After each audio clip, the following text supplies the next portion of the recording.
Hey, it's Tim with another van video, the first van video, because I've been busy at work converting this beautiful Sprinter 2019 rear-wheel drive 170-inch with my girlfriend Tara, and we've aptly called it Midnight after our very cute cat. Picture inserted here. Amazon has been selling a lot of their diesel and gas-powered vehicles as they switch to electric. There's a lot of varying conditions on these vans. We were able to get one that was in really good condition. The only thing that needed to be changed was the alternator. Luckily, that was a pretty easy fix and the van's running perfectly, so we're very happy.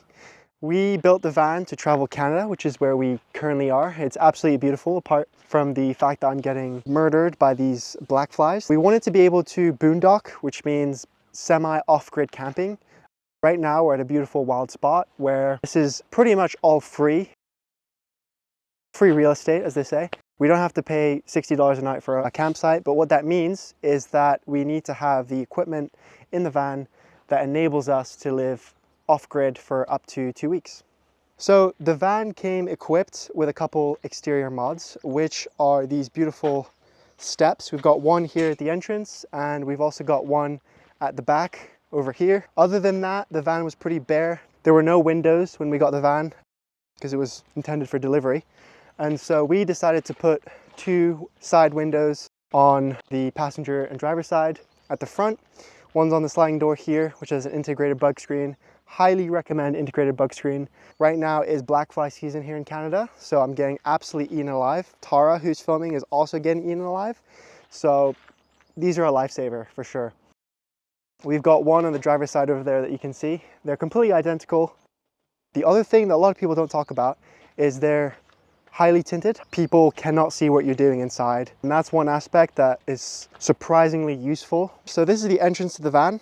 Got the nice side step, and then we've got the secondary step where we've added a lovely mat, and this is perfect for putting some hiking shoes there. We have more storage here for the shoes that we rarely use. These are like water shoes and stuff. And this is where you have a sort of sense of the theme for the van. So the theme that we opted for this van was walnuts. Initially, we're going to paint all the wood white to accent that walnut. In the end, we actually realized that we just absolutely love the Baltic birch, which is what we use to make all of the cabinetry and a lot of the structural supports and walls and ceilings. And so we decided to actually leave the Baltic birch clear, and we achieved that by getting a water-based polyurethane finish instead of an oil-based one. We think that the Baltic birch really accentuates the walnut really nicely. It really gives a warm overall appeal to the van. So you can see the floor here, we've gone for a nice walnut color to match the countertop. If you come inside, you'll see that we've got these 2 beautiful pieces of walnut extending on both sides of the van, particularly this very long piece on this side here with the continuous grain. The way we achieved that is we actually used some walnut plywood and we edge banded it with some solid walnut. And then the rest of the cabinets you can see are this beautiful Baltic birch grain. As we enter the vehicle, you'll see the cab area in the front here, and we have some swivel seats which allow both seats to fully rotate. These are from Amazing Auto and they're DOT certified. Here we've got a lagoon table for Tara. Tara sits in the passenger seat, passenger princess, and I work on that side. We've got this slanted support here for the top of the countertop, along with all of my work stuff. And I can actually bring this as far forwards as this because of the weight distribution of the laptop. It means that the screen is directly in front of my head. So it seems quite unusual at first, but this is actually quite an ergonomic way to work. I've been editing videos here. I'm going to be editing this one here as well. And it works really well for me. Personally think that we were able to tackle the cons that come with not having a divider wall. One of those big cons is the temperature management of the cab, which is known to be quite terrible because you have these large windows and this angled metal plate here. So all of these elements will kind of heat the van and also cool the van very quickly, and they're very prone to the outdoor temperature and weather. The way we fixed that is we added some Thinsulate on the top behind this roof area here in the cab. And we also made sure to get specialized window covers by Van Camp. They come with Thinsulate in the window cover, which is a huge upgrade compared to a lot of other companies that just offer the Reflectix material. So I highly recommend getting some good window covers and insulating this to solve that kind of temperature problem. There's one other slight con. Having a partition wall will help people not see into your van, and it makes your van more stealth.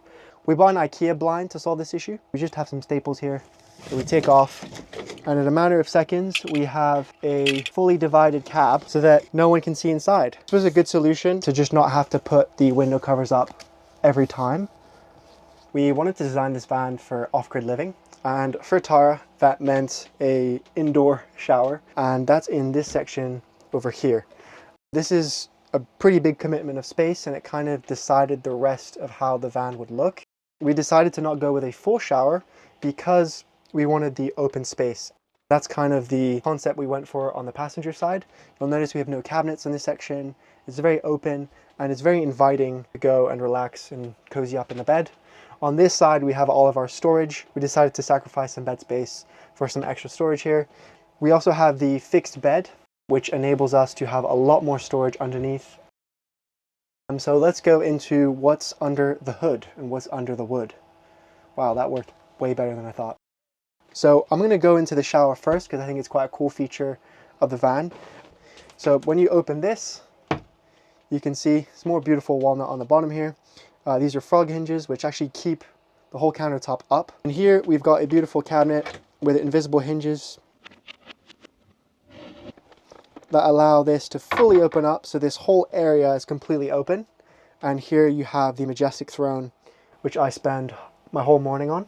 This is a composting toilet. It's the Cuddy. Yeah, we've been really happy with it. When we want to shower, you'll notice that this is actually got a whole base pan. Tara's idea to use an oversized sink and just make it a shower pan because, you know, why not? And so when we take the toilet out, that we have a very decently sized shower here.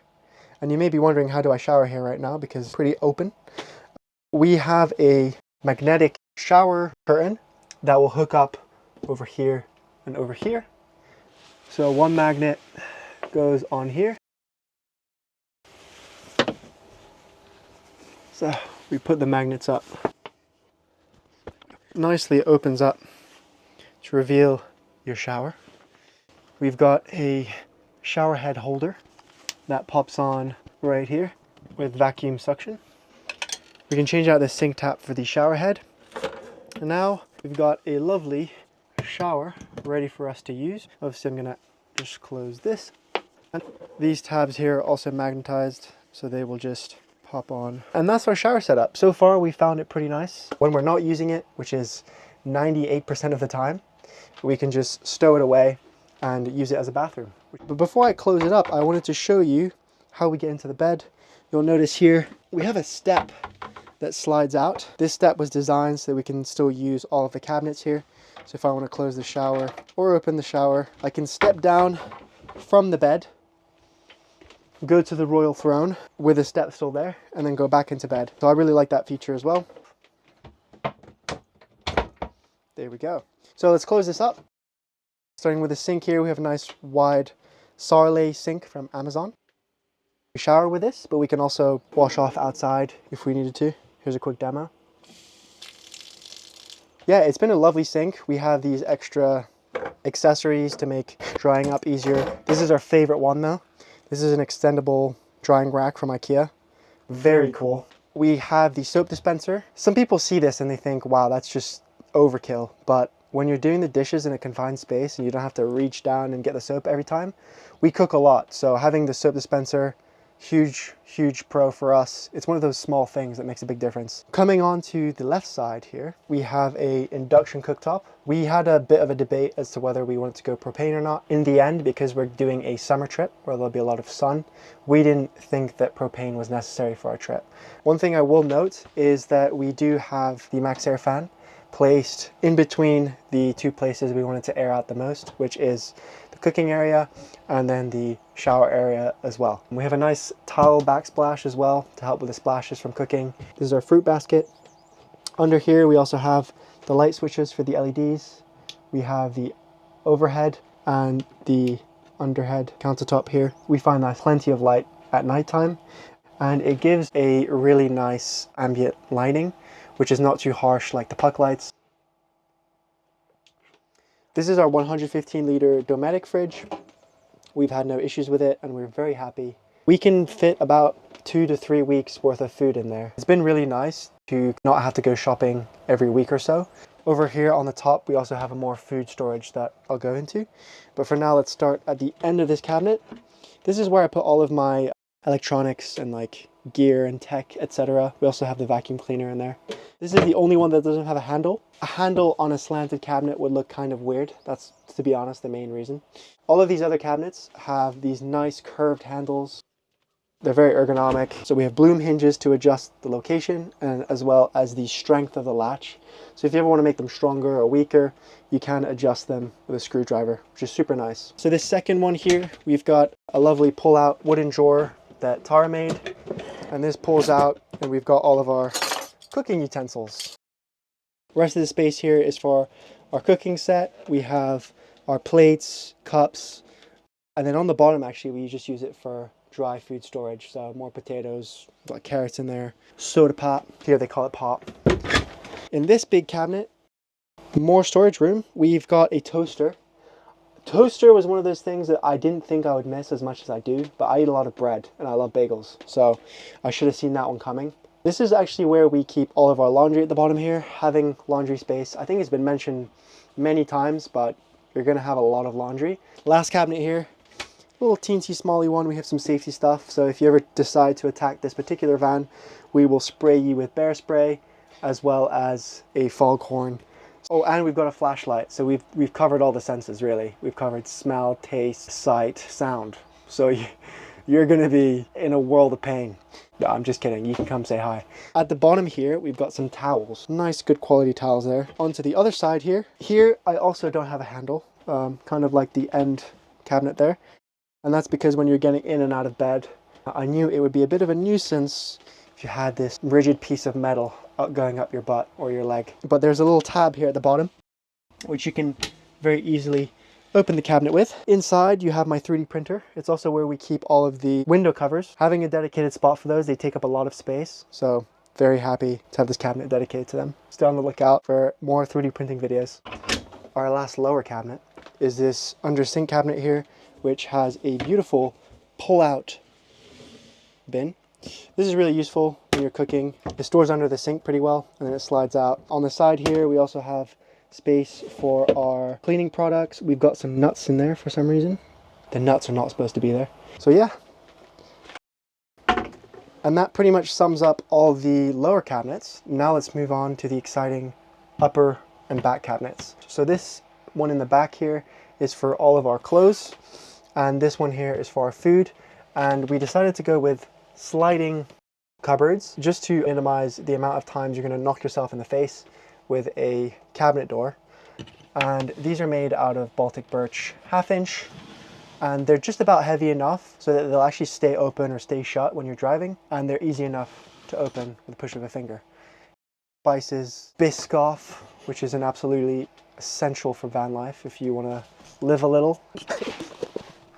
On this side here we have some toiletries, mainly Tara's toiletries. Then we have the snack cupboard. We have a dedicated cupboard for snacks. I know it's overkill, but if you're going off grid and you need a lot of snacks, well, you need a snack cupboard.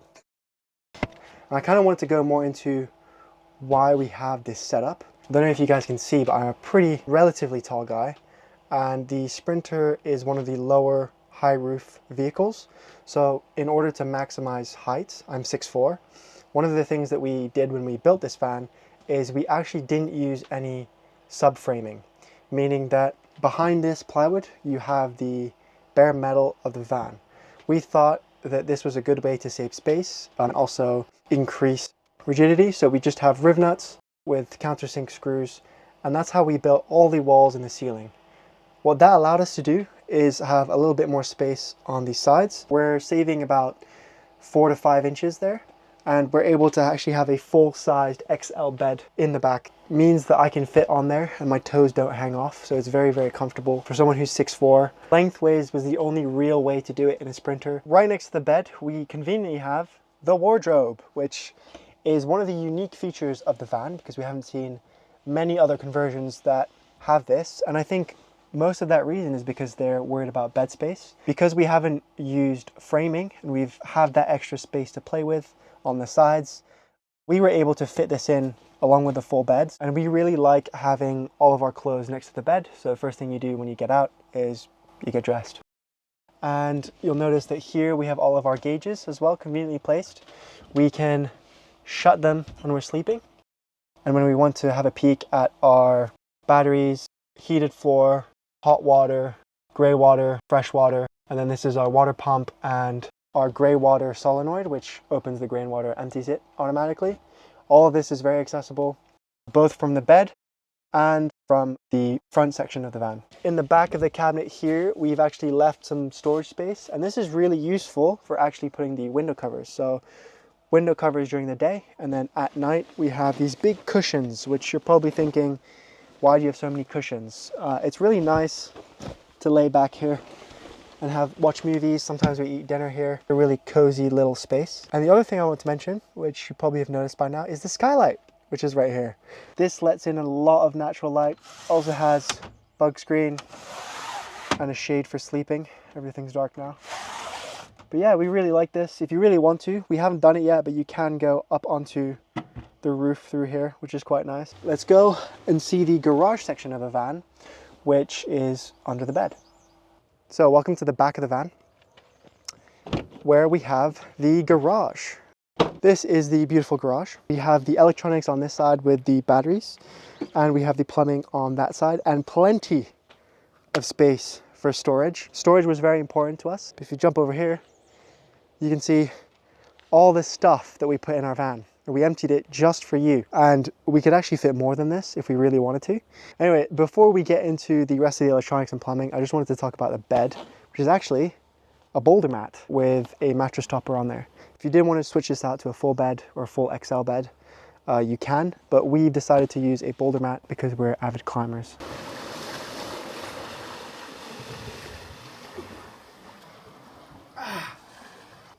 So let me show you the electronics and the plumbing, which is under here.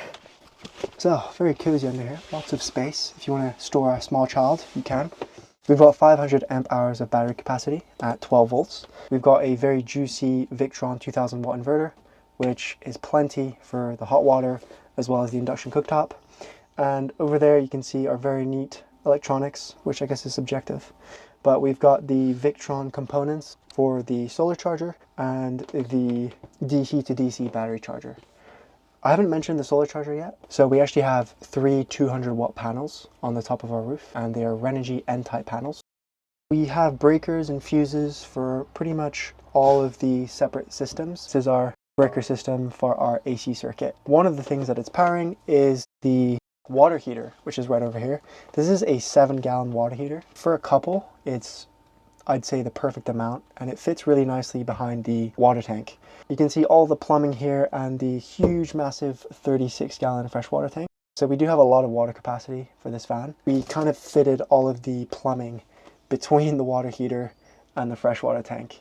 I still have plenty of access to the valves to open or close the plumbing. So we've managed to create a relatively compact water system. As with the electric system, we haven't completely walled it off because we feel that just for easy access, it's better. But more importantly, it gives you a lot more space. You'll notice that the whole bed is made of aluminum framing, and we've made sure to include holes in the plywood to properly ventilate the mattress. So the extra space means that we're able to fit more stuff, bigger bikes, etc. Oh, first thing we have is Zizo Campo bike. We've got 2 of these. They fold out really nicely. We have a kayak, inflatable. We have skateboard. We have power tools. We have yoga mats, camping chairs. That's pretty much it. I hope you guys enjoyed this video. Please do make sure to like, comment, subscribe. If you want to see how we built this van, I'll have a video coming out on the build. So yeah, see you next time.